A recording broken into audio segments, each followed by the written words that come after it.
수험생 여러분, 안녕하십니까? 이번 시간부터는 오류 수정에 대해서 해보겠습니다. 자, 챕터 7이고요. 먼저 오류 수정 연습을 위해서 회사 변경을 좀 해줘야 돼요. 그래서 첫 화면 오른쪽에 이 회사란 메뉴 있죠? 자, 이걸 누르시고요. 책에 있는 대로 딜리전트라고 회사 바꾸시면 돼요.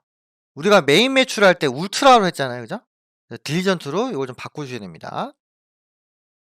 그래서 4608로 이렇게 바꿔주시고요.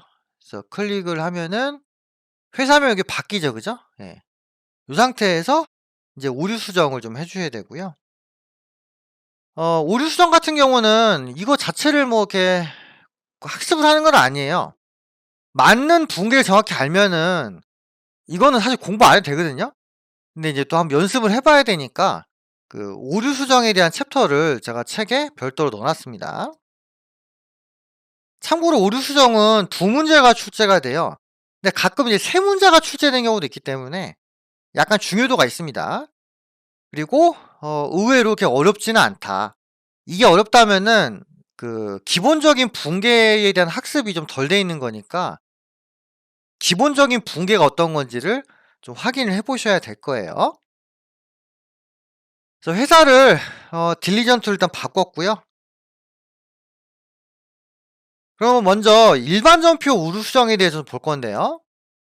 이 오류 수정이 크게 두 가지가 있어요. 일반 전표에 대한 게 있고 메인 매출 전표에 대한 게 있는데 일단 일반 전표 입력에 대해서 보겠습니다. 그죠? 그래서 일반 전표 입력 메뉴 클릭을 하시고요. 처음에 계정 금액 거래처를 변경하는 게 있습니다. 근데 이건 되게 쉽기 때문에 맞춰주셔야 되고요. 그 다음에 보면은 뭐 거래 내역에 대해서 뭐 계정을 추가한다든지 뭐 기타 등등등 좀 바꾸는 게 있는데 그게 좀 어려워요. 처음에 나오는 계정금액 거래처 단순 변경은 좀 쉬우니까 요런 게 시험에 나오면은 꼭 맞추셔야 됩니다. 자, 그러면은 먼저 5문제를 좀 풀어볼게요. 자, 1월 17일이죠? 처음에 보시면은 차변의 퇴직연금 운용자산, 대변의 보통예금 이렇게 붕괴가 나와 있어요. 근데 요거에 대해서 보니까 다음과 같은 설명이 나와 있죠? 영업부서 직원을 위해서 확정 기여형 퇴직연금에 가입을 했는데 보니까 퇴직연금 운용자산으로 잘못 처리되어 있죠?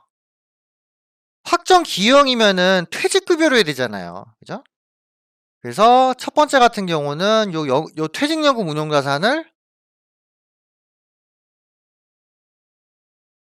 퇴직급여로 이렇게 바꿔줘야 되죠? 예. 이렇게 바꿔주면 되고요. 그 다음에 확정 기여형이고 영업부서니까 806번, 그죠? 판관비 계정을 써야겠죠? 이 계정 바꿔주면은 이제 오류 수정이 되는 거죠. 예. 방식 자체는 어렵지 않아요. 어떤 계정으로 바꾸느냐가 중요한 거죠, 그죠? 예.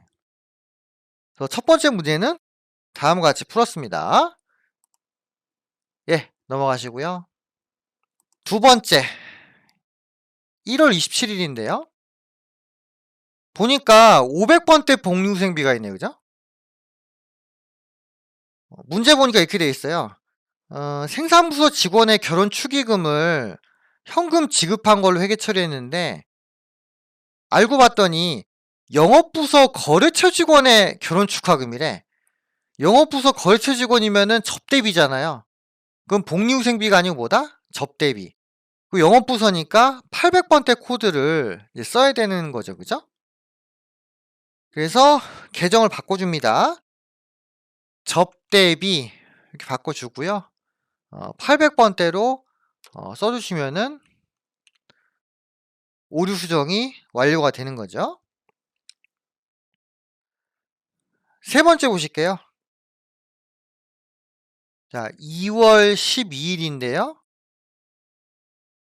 세금과 공과를 했는데 알고 봤더니 이게 원재료 계약금이래.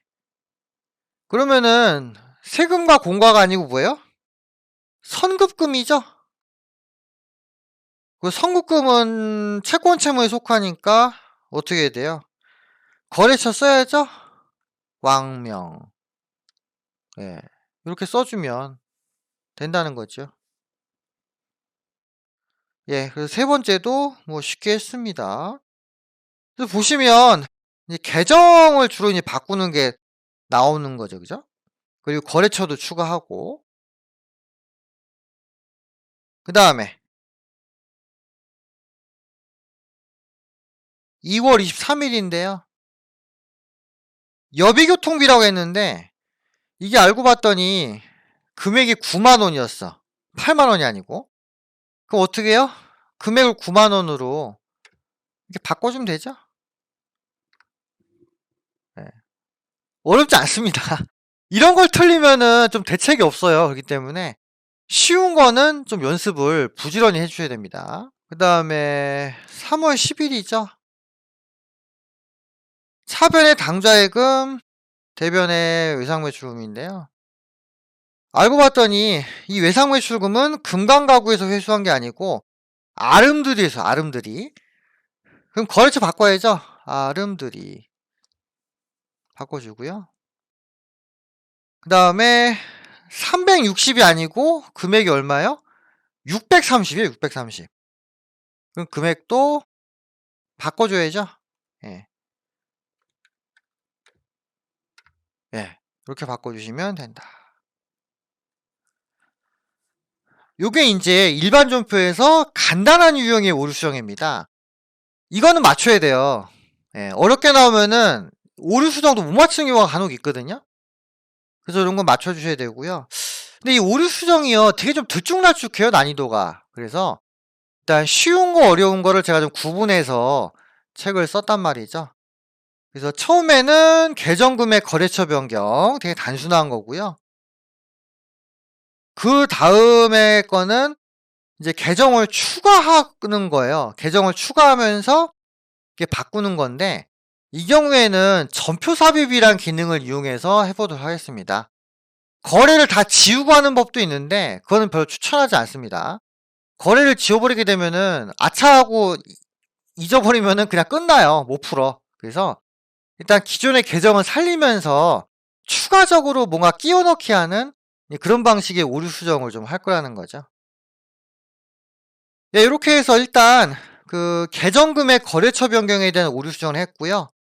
다음 강의 때는 일반 존표 입력에서 계정 추가하는 거 있죠? 요걸 해보겠습니다. 요게 한 9문제 되네요? 그래서 요걸 여러분들이 한번 풀어보시면은 이제 일반 존표에 대해서 오류 수정을 잘 하실 수가 있다는 거죠. 예. 그 요걸 잘해야지 나중에 나오는 메인 매출 전표에 대한 오류 수정도 쉽게 할 수가 있습니다. 예. 그럼 여기까지 하고 마치겠습니다. 수고하셨습니다.